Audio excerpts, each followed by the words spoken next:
नमस्कार, मैं डॉक्टर पल्लवी अग्रवाल। आज हम बात करेंगे एक बहुत कॉमन समस्या जो महिलाओं में होती है, एंडोमेट्रियल पॉलिप। ऑलमोस्ट 100 में से 20 से 25 महिलाओं को अफेक्ट करती है।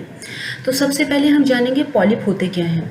हम सभी जानते हैं कि बच्चेदानी की परत हर माहवारी के ब्लड के साथ निकलती है, लेकिन जब ये परत एक जगह से थोड़ी थिक हो जाती है और वो उभार ले लेती है तो इसको हम पॉलिप बोलते हैं।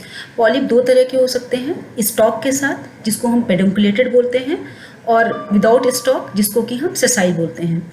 इस डिफ्रेंशिएशन का कोई बहुत ज़्यादा औचित्य नहीं है, सिर्फ ये एक सोनोग्राफिक फाइंडिंग है। मोस्ट ऑफ दी महिलाओं में, ऑलमोस्ट 50% महिलाओं में पॉलिप की वजह से कोई लक्षण नहीं होता।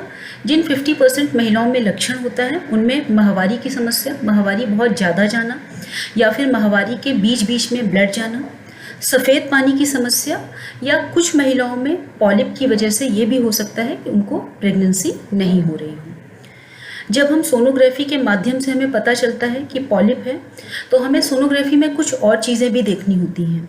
मसलन कि पॉलिप कहाँ पर है, बच्चेदानी की ऊपरी परत में है, बच्चेदानी के निचले हिस्से में है या लेटरल वॉल में है। पॉलिप एक या एक से ज़्यादा तो नहीं है। पॉलिप में कोई वैस्कुलरिटी तो नहीं है। पॉलिप का साइज़ क्या है, 5 मिलीमीटर, 10 मिलीमीटर, 15 मिलीमीटर या फिर उससे ज़्यादा। और साथ में पॉलिप के अलावा जो बच्चेदानी की परत है उसकी मोटाई क्या है। जब भी हम पॉलिप के बारे में डिस्कस करते हैं तो सबसे पहले मन में घबराहट आती है कि कहीं ये कैंसर तो नहीं है। पॉलिप में कैंसर का रिस्क 2 से 10% तक है। अगर महिला की एज ज़्यादा है, स्पेसिफिकली अगर पीरियड बंद हो चुका है, 50 साल से ऊपर है, महिला अगर मोटी बहुत ज़्यादा है, आपको अगर ब्लड प्रेशर है, अगर आपको पहले कोई कैंसर हुआ है, आप ईस्ट्रोजन यानी हार्मोनल कुछ प्रिपरेशन ले रहे हैं या फिर हार्मोन रिप्लेसमेंट थेरेपी पर हैं, या आपको ब्रेस्ट कैंसर के बाद टेमोक्सिफेन नामक दवा चल रही है, तो आपके केस में कैंसर का रिस्क थोड़ा सा ज़्यादा है।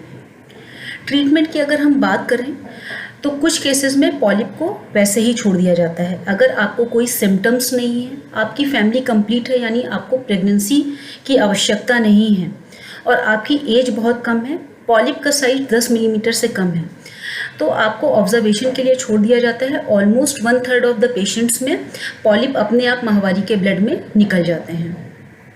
कुछ केसेस में मेडिकल ट्रीटमेंट ट्राई किया जाता है। मेडिकल ट्रीटमेंट फॉर्म में हो सकता है प्रोजेस्टेरोन की टैबलेट दी जाए कि आपको 20 से 25 दिन दी जाए। LNG IUD आप सभी ने सुना होगा, कॉपर्टी जैसी एक डिवाइस होती है जिसमें मेडिसिन भी होती है LNG करके, वो बच्चेदानी में डाल दी जाए या फिर एक गोनाडोट्रोपिन का इंजेक्शन लगाया जाए, लेकिन इनका बहुत ज़्यादा रोल नहीं है। डेफिनेटिव रोल है हिस्ट्रोस्कोपिक पॉलिप रिमूवल, यानी कि हिस्ट्रोस्कोप एक पेन जैसा पतला औजार है जिसमें जैसे रिफिल जैसे एक सीजर जाती है और पॉलिप को काट कर बाहर लेके आ जाती है। इस पॉलिप को हम जांच के लिए भेजते हैं कि ये नॉर्मल पॉलिप है या फिर इसमें कोई कैंसर के लक्षण हैं, और इस रिपोर्ट के आधार पे आपका आगे का ट्रीटमेंट डिसाइड होता है। अगर आपकी हिस्टोपैथोलॉजी रिपोर्ट नॉर्मल आती है तो आगे किसी भी ट्रीटमेंट की आवश्यकता नहीं है। लास्ट मन में आता है कि पॉलिप एक बार निकालने के बाद क्या दोबारा होने की संभावना है। हाँ, ऑलमोस्ट 100 में से 3 या 4 लोगों को पॉलिप दोबारा हो सकता है। बहुत इंपॉर्टेंट चीज़ है कि पॉलिप और फाइब्रॉयड में कोई डिफरेंस होता है क्या। तो कई बार बहुत छोटे फाइब्रॉयड जो बच्चेदानी की गठान है, अगर बच्चेदानी की परत के आसपास आ रहे हैं तो वो भी पॉलिप जैसा दिखाई दे सकते हैं, लेकिन दोनों का ट्रीटमेंट ऑलमोस्ट सेम है। ये मेरी पूरी जानकारी पॉलिप के रिगार्डिंग। अगर आपको इससे संबंधित कोई भी चीज़ पूछनी हो तो मेरे को कमेंट बॉक्स पर शेयर करें। Thanks a lot.